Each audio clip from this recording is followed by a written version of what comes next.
বহুল প্রতীক্ষিত government to government বা G2G পদ্ধতিতে 96 জন বাংলাদেশি শ্রমিক বহনকারী একটি বিমান শনিবার ভোরে কুয়ালালামপুর আন্তর্জাতিক বিমানবন্দরে অবতরণ করে।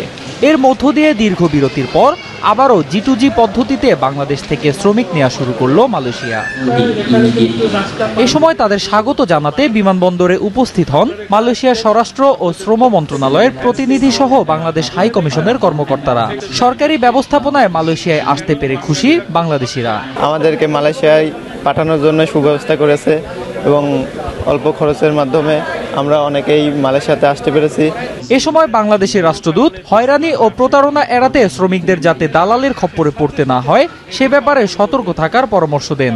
কোম্পানি থেকে তারা আবার অন্য কোম্পানিতে চলে যায়, যেই চলে যাবে সে সাথে সাথে এই দেশে অবৈধ হয়ে যাবে এবং পুলিশ তাকে ধরে সাথে সাথে বাংলাদেশে পাঠিয়ে দেবে। সারা পৃথিবীতে বাঙালিরা যেখানে কাজ করে সবারই খুবই প্রশংসা।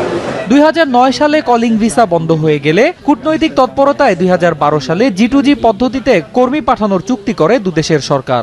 2013 সালে 10,000 কর্মী মালয়েশিয়ায় যাওয়ার পর G2G পদ্ধতিও বন্ধ হয়ে যায়। এই পদ্ধতিতে ফের বাংলাদেশ থেকে শ্রমিক নেওয়া শুরু হওয়ায় দুদেশের সরকারকে সাধুবাদ জানিয়েছে বাংলাদেশি কমিউনিটি।